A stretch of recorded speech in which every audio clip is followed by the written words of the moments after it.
రామచంద్రాయ రామభద్రాయ వేదసే రఘునాథాయ నాథాయ సీతాయా పతయే నమః. దక్షిణే లక్ష్మణో యస్య వామే తు జనకాత్మజా పురతో మారుతిర్యస్య తం వందే రఘునందనం. ఓం రామచంద్ర పరబ్రహ్మణే నమః. శ్రీ గురుభ్యో నమః. హరి ఓం. స్మరవారం వారం కార్యక్రమంలో ప్రతి ఏకాదశి నాడు జరుపుకుంటున్నటువంటి నామరామాయణ సత్సంగానికి మీ అందరికీ స్వాగతం. మనం చూస్తున్నటువంటి నామం 21వ నామం, భార్గవ దర్ప వినాశక రామ. ఈ నామాన్ని మనం దర్శిస్తూ ఉన్నాం. గత ఏకాదశి నాడు ఈ నామము, దాని సందర్భము ఆధ్యాత్మ రామాయణం నందు ఏ విధంగా కనిపిస్తున్నది అనే అంశాన్ని మనం చూసాం. ఇవాళ శ్రీ పరశురామకృత శ్రీరామచంద్ర స్తుతిని మనం చూద్దాం. శ్రీమద్ వాల్మీకి రామాయణంలో శ్రీ పరశురాముల వారు ఏదో 1-2 మాటల్లో కొద్దిగా స్తుతి చేస్తారు. తదనంతరం ప్రదక్షిణ నమస్కారం చేస్తారు. అది మనం మొదట చూసాం. కానీ అధ్యాత్మ రామాయణంలో ఈ స్తుతి చాలా గొప్పగా ఉంటుంది. అత్యంత వేదాంత రహస్యాలతో కూడి మనకు కనిపిస్తుంది. శ్రీ పరశురాముల వారు రామచంద్ర స్వామిని చేసినటువంటి స్తుతి అది. నా ప్రకారం ఖచ్చితంగా మనం ఈ స్తుతిని చూడాల్సిందే. ఎందుకంటే మన ప్రయోజనం కేవలం రామకథను వినడం కాదు కదా. రామకథ ద్వారా మహాత్ములైనటువంటి మహర్షి వాల్మీకి మహర్షి, అలాగే మిగతా రామాయణ కర్తలందరూ దేనిని చెప్పదలుచుకున్నారో, ఏ విధముగా ఆశ్రయిస్తే రామచంద్ర స్వామి సాక్షాత్ వైకుంఠ నారాయణుడు అని మనకు అర్థమవుతుందో అలా కదా శ్రవణం చేయాలి. అంతేగాని దాసరిదిగా రామచంద్ర స్వామి కథ మనకు తెలియదా చెప్పండి? తెలుసు. కాబట్టి తత్వజ్ఞానం కూడా మనకు అనివార్యం. ఆ కోణంలో శ్రీ పరశురామకృత శ్రీరామచంద్ర స్తుతిని చూద్దాం. ఈ స్థితి యందు చాలా శ్లోకాలున్నాయి. మనం ఈరోజు 1-2 శ్లోకాలను చూద్దాం. తర్వాత తరగతిలో మిగతా శ్లోకాలను చూద్దాం. ఇక్కడ ఒకటి అత్యంత గంభీరమైనటువంటి వేదాంత ప్రతిపాదన ఉన్నది. రెండవ విషయం, ఇక్కడ జ్ఞానమును పొందవలెను అంటే సాధన ఎలా చెయ్యాలో కూడా శ్రీ పరశురాముల వారు ఈ స్తుతి యందు చెప్తారు. కాబట్టి మనకు రెండూ తెలుస్తాయి. ఇప్పుడు దర్శనం తెలుస్తుంది, సాధన కూడా తెలుస్తుంది. ఇది ఒక ఆణిముత్యం లాంటి ఉపదేశమే.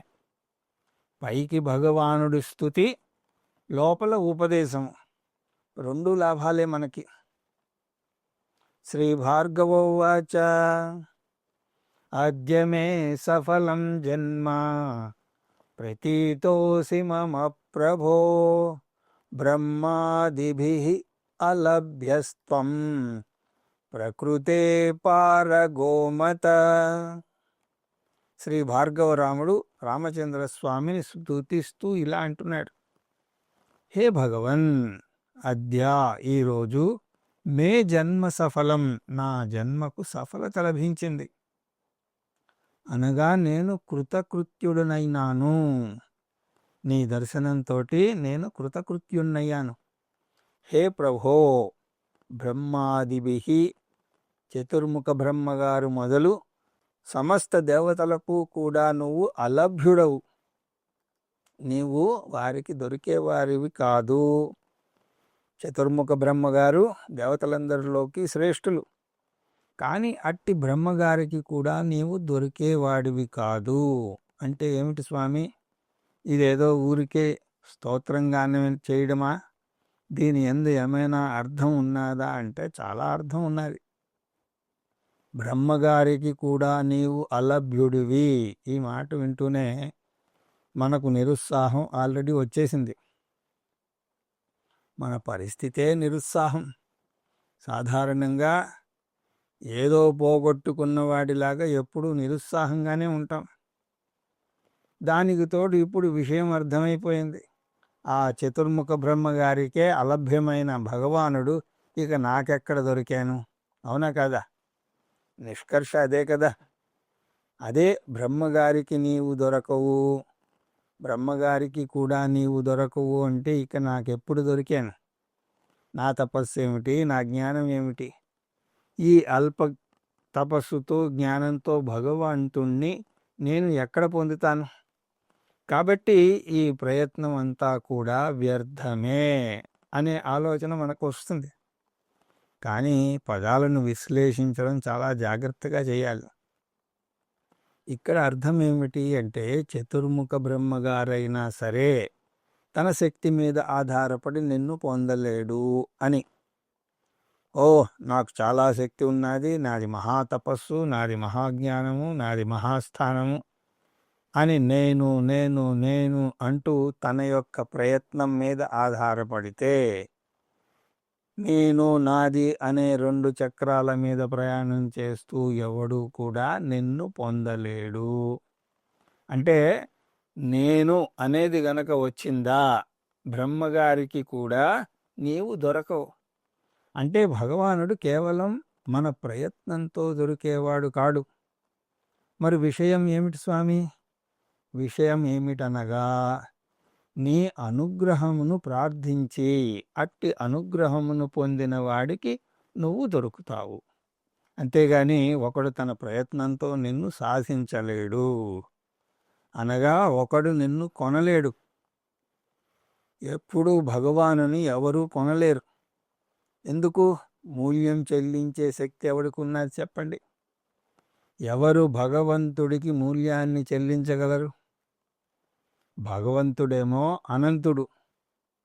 అనంతుడైన పదార్థమును కొనాలి అంటే ఎంత ఖర్చు పెట్టాలి? అనంతం.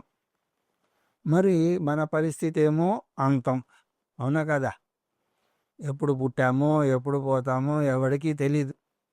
కాబట్టి అల్పమైన స్థితి కలిగిన ఒకడు ఆ జీవుడు ఎవరైనా కావచ్చు. చతుర్ముఖ బ్రహ్మగారి ఆయువు మాత్రం ఎంత అనుకుంటున్నారు? పెద్దదే అయినా సరే వారి ఆయువు కూడా అల్పము కిందే లెక్క. కాబట్టి బ్రహ్మగారైనా సరే భగవానుడిని తన సామర్థ్యంతో పొందలేడు. భగవానుడు ఒకరికి లభించినప్పుడు భగవానుడు అనుగ్రహించి లభించాడే తప్ప ఒకరి సాధనతో లభించలేదు. అది మనం జ్ఞాపకం పెట్టుకోవాలి. మనలాంటి వారిలో ఈ అహంకారం మరింత ఎక్కువగా ఉంటుంది.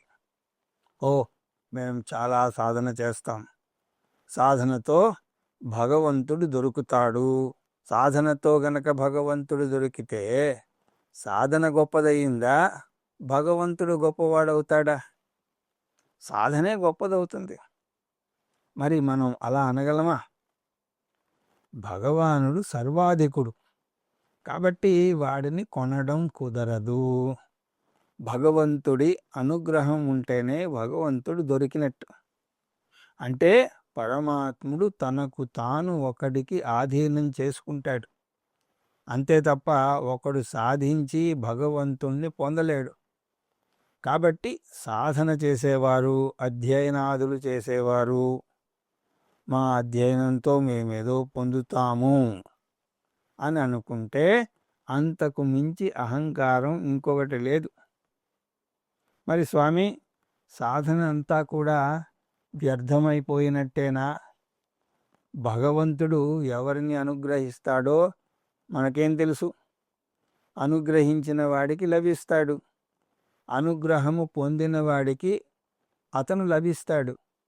ఇక సాధనతో పనేమున్నది అంటే సాధనతో ఒకటే పని, భగవంతుడి అనుగ్రహమును పొందే యోగ్యతను సంపాదించేందుకే సాధన. అర్థమవుతోందండి? భగవంతుడి అనుగ్రహం రావాలి అంటే ఒక యోగ్యత కావాలి కదా. ఆ యోగ్యతను సాధించేందుకు సాధనే తప్ప పరమాత్ముడిని పొందడం కోసం కాదు. వాడిని పొందే శక్తి ఎవరికీ లేదు. తనను తాను ఇచ్చేసుకుంటాడు. అంటే బ్రహ్మాది దేవతలకు కూడా నీవు లభించేవాడివి కాదు అని అర్థం. మనకు అటువంటి అహంకారం ఉండకూడదు. కర్తృత్వ అహంకారం ఉండకూడదు. హే భగవాన్, ఈ సాధనతో నీ అనుగ్రహానికి యోగ్యుడిని అయ్యేలాగా చెయ్యి అని ప్రార్థించాలి. ఉపనిషత్తు అధ్యయనమైనా సరే భగవంతుడి అనుగ్రహమును అర్థం చేసుకుంటూ అధ్యయనం చేయాలి. అంతేగాని మాకు దేవుడితో పని లేదు, ఆధ్యాత్మిక సాధన తన యందు తానే పరిపూర్ణము, కర్మ తన యందే తాను ఫలితాన్ని ఇస్తుంది, మధ్యలో ఈ భగవంతుడెవరు, ఇలాంటి మాటలు మాట్లాడకూడదు. అది భారతీయ తత్వచింతన కాజాలదు. అటువంటి ఉపదేశం అంతా కూడా ఒక చిన్న మాటలో ఇక్కడ బహిర్గతం అవుతోంది. అలా హే భగవాన్, నీ అనుగ్రహంతోనే ఒకడు నిన్ను పొందగలుగుతాడు. తదనంతర వాక్యం ఏమిటి? ప్రకృతేహే పారగోమతః. నాకు తెలుసు స్వామి, ఈ ప్రకృతి కంటే నీవు పరమమైన వాడివి, ప్రకృతిని దాటి ఉన్నవాడివి. పారగః అంటే ప్రకృతిని దాటి చరించేవాడివి, అంటే ప్రకృతికి అవతల ఉన్నవాడివి, ప్రకృతి కంటే విలక్షణమైనటువంటి వాడివి అని అర్థం. అంటే ఏమిటి? ప్రకృతి జడం, ప్రకృతికి విలక్షణమైన వాడివి నీవు అంటే నీవు చైతన్యము. నిన్ను ఆశ్రయించుకుని జడాత్మిక అయినటువంటి ప్రకృతి అంతా కూడా వ్యవహారం నడుస్తోంది. ప్రకృతిలో కదలిక లేదు, ప్రకృతికి తనకు తానుగా పనిచేసే శక్తి లేదు. అయినా ఇంత వ్యవస్థీకరణమైనటువంటి అంశం ఇక్కడ కనిపిస్తోంది అంటే ప్రకృతిని సైతం ఆశీర్వదించి ఒక ప్రయోజనాన్ని నెరవేర్చేటువంటి శక్తిని నువ్వు ఇస్తున్నావు. కాబట్టి ప్రకృతేహే పారగః త్వం, నీవు ప్రకృతిని దాటి ఉన్నావు, అనగా నువ్వు శుద్ధ చైతన్య స్వరూపుడవే తప్ప మరొకటి కాదు. అంటే సత్యం జ్ఞానం అనంతం బ్రహ్మ, నువ్వు సాక్షాత్తు సత్యజ్ఞాన అనంతమైనటువంటి బ్రహ్మవు అని చెప్పి త్వయి జన్మాది షడ్భావా నసంత్యజ్ఞాన సంభవ నిర్వికారోసి పూర్ణస్త్వం గమనాది వివర్జితః. ఇది ఇంకో అద్భుతమైనటువంటి శ్లోకం. ఇది కొంచెం టెక్నికల్ టాపిక్, కానీ మీకంతా తెలిసినదే. ఇంతకుముందు తరగతుల్లో మనం చాలాసార్లు చూసాం. షడ్భావా అంటే 6 విధములైనటువంటి భావములు. త్వయి నీ యందు, న సంతి లేవు. ఈ 6 సర్వజీవులను శాసిస్తూ ఉంటాయి. అనగా సకల జీవరాశి ఈ 6 అంశములకు లోబడే ఉంటుంది. దీనిని షడ్భావము అని ఇక్కడ అంటున్నారు. ఇంకొక చోట షడ్వికారాలు అని చెప్పబడతాయి. మరొక చోట షడూర్మి అని కూడా చెప్పబడుతుంది. ఎలా చెప్పినా సరే ఈ 6 ఈ 6ంటికి ప్రతివాడు లోనయ్యే ఉంటాడు. జీవ మాత్రుడైతే చాలు, ప్రతివాడు ఈ 6ంటి చేత కట్టబడి ఉన్నాడు. ఏమిటా 6? మొదటిది అస్థి, ఉండడం, గర్భం యందు ఉండడం. జాయతే భూమి మీద పడడం అంటే జన్మించడం. వర్ధతే అంటే పెరగడం. విపరిణమతే అంటే మార్పు చెందడం. 15-16 సంవత్సరాలు వచ్చాయి, శరీరం యందు మార్పు, కంఠం యందు మార్పు, అలా దేహం యావత్తు కూడా పరిణమిస్తుంది. ఆ తర్వాత అపక్షీయతే తరుగుదల ప్రారంభమవుతుంది. కళ్ళు, చెవులు మొదలైన సమస్త ఇంద్రియాలు వాటి యొక్క శక్తిని కోల్పోతూ ఉంటాయి. వినశ్యతి మరణించుట లేదా నశించుట. ఇంగ్లీష్లో జాయిన్ ద మెజారిటీ అని అంటారు. ఈ ఆరింటి చేత సకల ప్రాణి బంధనంలో ఉన్నది. అలాంటి షడ్భావాలు హే స్వామి నీ యందు లేవు అంటే అర్థమేమిటి? నీవు జీవుడవు కాదు. ఈ ఆరు ఎక్కడి నుంచి వస్తున్నాయి అంటే ఇక్కడ ఎంత చక్కగా చెప్పారో చూడండి. అజ్ఞాన సంభవ షడ్భావా. ఇవన్నీ కూడా అజ్ఞానం వల్ల ఉత్పన్నమైనవి. ఇక్కడ అజ్ఞానము అంటే ఏమిటి? తన యొక్క స్వస్వరూపం యొక్క అజ్ఞానం. నేను అంటే ఏమిటో తెలియదు. ప్రతివాడికి నేను అంటే తెలుసా? తెలియదా? నేను అంటే రామచంద్రమూర్తి అని కాదు. అందరూ నేను నేను నేను అంటూ ఉంటారు కదా. ఆ నేనేమిటో తెలుసా? తెలుసు కాబట్టే నేను అంటున్నాను కదండి అనొచ్చు. కానీ గొడవ ఏమిటి అంటే ఆ నేను యొక్క వాస్తవ రూపం తెలియదు. నేనుతో పరిచయం ఉన్నది కానీ వాస్తవ రూపం మనకు తెలియదు. ఆ కారణం చేత జనన మరణ రూప సంసార పరిభ్రమణానికి వీడు ఒక పశువు వలె కట్టివేయబడుతున్నాడు. తద్వారా దేహములు ఒకదాని తర్వాత ఒకటి వస్తూనే ఉన్నాయి. ఎందుకు స్వామి అంటే కర్మ ప్రసంగాత్. నేను అంటే ఏమిటో తెలియదు కాబట్టి వీడు కర్మల్లో చిక్కుకుంటున్నాడు. ఆ విధంగా కర్మ ప్రసంగం చేత ఈ దేహాలకు కట్టివేయబడతాడు. ఏ దేహమైనా సరే ఈ ఆరింటి చేత నియంత్రింపబడుతూ ఉంటుంది. ఉండడం మొదలు పుట్టడం, పెరగడం, మరణం దాకా. పునరపి జననం పునరపి మరణం. ఎన్నిసార్లు ఈ దేహాలు వచ్చి ఉంటాయి? ఇదేమీ మొదటిసారి కాదను కదా. మొదటిసారి అనుకుంటున్నారా? ఎన్నిసార్లు వచ్చిందో ఎవరికి తెలుసు. ఈ జన్మలోనే ఎన్నిసార్లు ఉంటుంది? ఈ జన్మలోనే ఎన్నిసార్లు వచ్చి ఉంటుంది? అలాగే కలలు కంటున్నప్పుడు ఎన్నిసార్లు మీరు కొత్త కొత్త దేహాన్ని ధరించలేదు? అవునా కాదా? కలగంటున్నప్పుడు మనం ఒకప్పుడు ఫుల్ జుట్టు ఉన్నప్పుడు ఒకసారి కలగని ఉంటాం. అవునా కాదా? అదో దేహం. అవునా కాదా? అలా కలలో ఎన్ని కొత్త దేహాలు ధరించాం.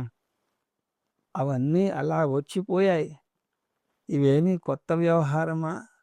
ఇలా దేహాలను ధరిస్తూ ఈ జనన మరణ సంసారం నందు పడి షడ్వికారాలకు లోనవుతూనే సంసారి ఉంటాడు. హే స్వామి నీ యందు ఇవి లేవు అనగా నీవు జీవుడివే కాదు, నీవు సాక్షాత్తు నారాయణుడివి. నీ యందు అజ్ఞాన సంభవములైనటువంటి ఈ గుణములు ఉండవు. కారణం నీకు అజ్ఞానమే లేదు. ఇక్కడ వేదాంత రహస్యం మరొకటి ఉన్నది. నీ యందు ఈ గుణములు లేవు రామచంద్ర అని అన్నప్పుడు షడ్వికారాలు జీవుడికి చెందినవి అని చెప్పుకున్నాం కదా. జీవ అన్నప్పుడు అది ఒకటి కాదు, 3. ఎలాగైతే జడ అన్నప్పుడు 3 పాయలతో కలిసి ఉంటుందో అది 3 పాయల కాంబినేషన్. కానీ జడ అని ఏకవచనముగా చెప్పినా సరే జడ అంటే వేదాంత జడ కాదు, ఆడవాళ్ళు వేసుకునేటువంటి జడ. దాంట్లో 3 పాయలు ఉన్నాయా లేవా? అలా జీవుడు కూడా 3 కలయిక. ఏమిటవి? పదార్థమైనటువంటి దేహము, చిత్ ప్రతిబింబము, సాక్షాత్ చైతన్యం. దాన్నంతటినీ కూడా ఇప్పుడు నేను చెప్పడం లేదు. వేదాంత సారహ అని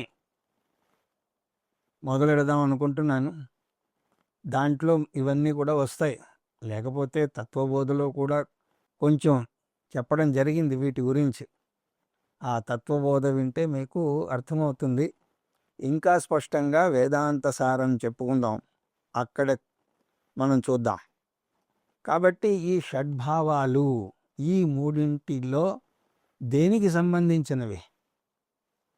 గర్భం ముందు ఉండడం దేహానికి సంబంధించింది, పుట్టడం దేహానికి సంబంధించింది, పెరగడము దేహము, నశించడం కూడా దేహానికి సంబంధించిందే. కాబట్టి స్వామి, నీకు ఈ 6 భావాలు లేవు అంటే నీవు ఆత్మస్వరూపుడివి.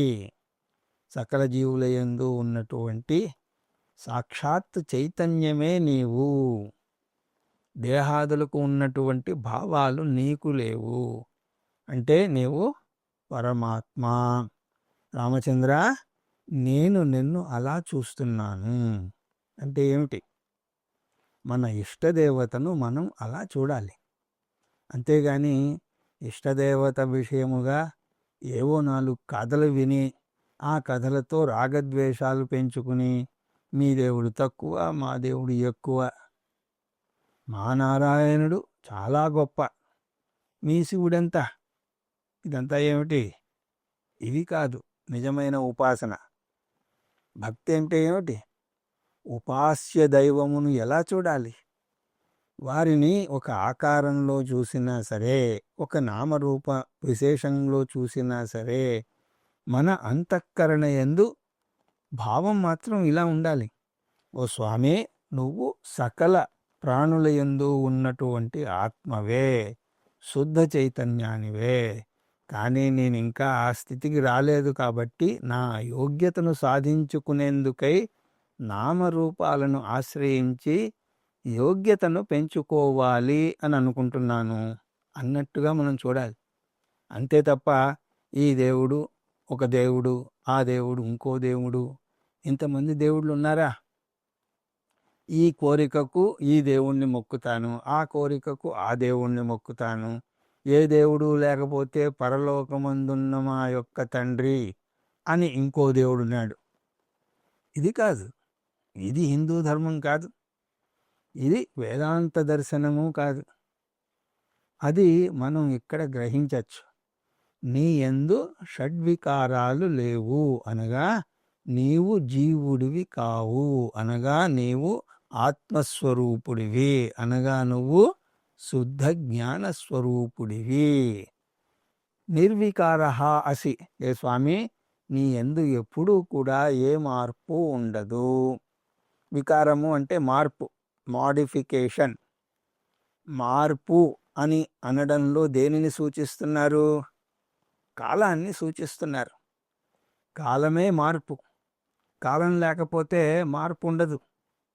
కాలం అలాగే ఉందనుకోండి, మార్పు లేదు. ఇంకా మార్పు అంటేనే కాలం. అందుచేతనే నిర్వికారః, కాలముతో సంబంధం లేనివాడివి నీవు, కాలాతీతుడివి నీవు. ఏదో కాలాతీతాయ అంటూ పాటలే తప్ప పాటలతో మన పాటలేమీ పోవు కదా.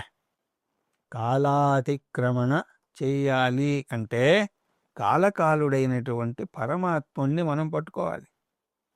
అలాంటి ఊతము లభిస్తే కాలాన్ని మనం దాటచ్చు. పూర్ణహాత్వం, కాలమును దాటి ఉన్నావు అంటే నీవు పూర్ణుడివి. కాలగతిలో అవన్నీ వస్తాయి పోతూ ఉంటాయి, కానీ నీకు కాలంతో పని లేదు, అనగా నీవు పరిపూర్ణమైనటువంటి పరమాత్మవు. తదనంతర పదం గమనాది వివర్జిత. నీకు కదలిక లేదు, గమనం లేదు. You have no movement at all. కదిలిక లేదు, గమనం లేదు అనడంలో సామాన్య భావాన్ని గనక చేస్తే అసక్తుడు అని అర్థం వస్తుంది. కానీ ఇక్కడ పరమాత్ముడి విషయంగా గమనం లేదు అంటే ఆకాశంలాగా సర్వవ్యాపి అతను.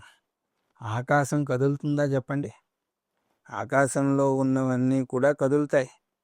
భూమి, నీరు, అగ్ని, వాయువు ఇవన్నీ కూడా కదులుతాయి, కానీ ఆకాశం కదలదు. కారణం, ఇవన్నీ కూడా ఆకాశం యందు అంశాలుగా ఉన్నాయి. ఆకాశమునకు కదలిక అన్నది అసాధ్యం. అది అసక్తత కాదు, సర్వవ్యాపకత్వం. అలా హే స్వామి, నీవు సర్వవ్యాపకుడువు కనుక నీకు కదలిక లేదు. మరి కదలిక ఎవరికి ఉందయ్యా అంటే జీవుడికి. వీడు కదులుతూనే ఉంటాడు. ఇహలోక పరలోక గమనం నడుస్తూనే ఉంటుంది. తాను చేసేటువంటి కర్మల యొక్క సంఘము చేత ఇక్కడుంటాడు, మరెక్కడికో వెళ్తాడు, మళ్ళీ వస్తాడు, మళ్ళీ పోతాడు. వీడికి కదలిక సదా ఉంటుంది. ఎవడైనా సరే ఈ ఇహలోక పరలోక గమనాదుల నుండి విడుదల సాధించాలి అంటే మరొక జీవుణ్ణి పట్టుకుంటే అది లాభం లేదు. మునుగుతున్న పడవలో మనతో పాటు కూర్చున్న వాడిని పట్టుకుంటే మునగడమే తప్ప ఉద్ధరణ ఉంటుందా చెప్పండి? కాబట్టి జీవుడు కదలిక లేని, గమనం లేని పరమాత్ముల్ని పట్టుకుంటే వీడి గమనానికి ఫుల్ స్టాప్ పెట్టబడుతుంది.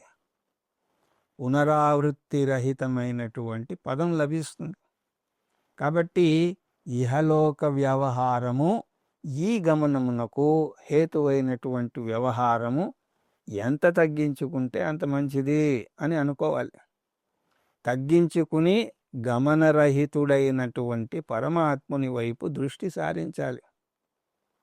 ఈ లోక వ్యవహారము, ఈ గగనమునకు హేతువైనటువంటి వ్యవహారాన్ని ఎంత తగ్గించుకుంటే అంత మంచిది. తగ్గించుకుని ఏం చేయాలి? ఖాళీగా ఉండాలా అంటే కాదు. గమనరహితుడైనటువంటి పరమాత్ముని పట్టుకో, అంతే తప్ప ఎంతసేపటికి కదిలిపోయే వాటినే పట్టుకుంటాను అని అంటే దానివల్ల స్థిరత్వం ఎలా వస్తుంది చెప్పండి? స్థిరత్వం లేని చోట శాంతి కూడా ఎక్కడి నుంచి వస్తుంది? అదంతా ఇక్కడ చెప్పబడుతుంది. మరి రామచంద్రస్వామి కూడా ఒక దేహంతోనే కనిపిస్తున్నారు కదా, అనగా వారు కూడా కదులుతున్నారు కదా అంటే కాదు. ఈ కదలిక, ఈ గమనము ఇది భక్తానుగ్రహమునకై గమనం తప్ప కర్మతో వచ్చినటువంటి గమనం కాదు. భక్తులను అనుగ్రహించేందుకు భగవానుడు కదులుతున్నాడు. ఇంకా చెప్పాలి అంటే కదులుతున్నాడు కాదు, కదులుతున్నట్టు కనిపిస్తున్నాడు. ఎందుకు అలా చేస్తున్నాడు? కదిలేటువంటి జీవుణ్ణి ఉద్ధరించాలి కాబట్టి. వాడితో పాటు ఆయన కూడా కదులుతున్నాడు. అమ్మకి పరిగెత్తే పని లేదు, కానీ బిడ్డ అన్నం తినాలి. వాడు అటు ఇటు పరిగెడుతూ ఉంటే ఈమె కూడా పరిగెడుతూ ఉన్నది. ఆ బిడ్డ అటు ఇటు పరిగెడుతుంటే ఈ అమ్మ కూడా చేసేది లేక పరిగెట్టినట్టుగా అలా భగవానుడు ధరణీ మండలం మీద నడుస్తున్నాడే తప్ప ఆయనకు కర్మగతి ఒకటి ఉండి కర్మకు తాను లోనై గమనం చేస్తున్నటువంటి వాడు కాదు.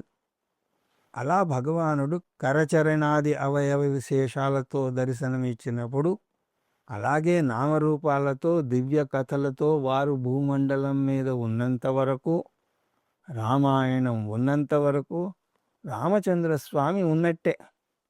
అలాంటి దివ్య రూపమును ఆశ్రయించి ఒకడు కదిలిక లేని స్థితికి చేరాలి. యథా జలే ఫేన జాలం ధూమో వహ్నే తథా త్వయి త్వదాధారాత్వదిశయా మాయాకార్యం సృజత్యహో. హే రామచంద్ర, ఏ విధముగా జలముల యందు నురుగు కనిపిస్తోందో, బుడగలు అంటే బబుల్స్ కనిపిస్తాయో, అగ్ని యందు పొగ వస్తుందో, అలాగే నీ యందు ఈ మాయా కార్యం కనిపిస్తోంది. నీ యందు ఈ జగత్తు తయారవుతోంది. ఈ పోలిక చాలా ముఖ్యం. జలము యందు బుద్బుదము అంటే బుడగ, అలాగే అగ్ని యందు పొగలాగా. అంటే ఏమిటి చెప్తున్నారు ఇక్కడ? జలము లేదు అంటే బుద్బుదము కూడా ఉంటుందా? ఉండదు.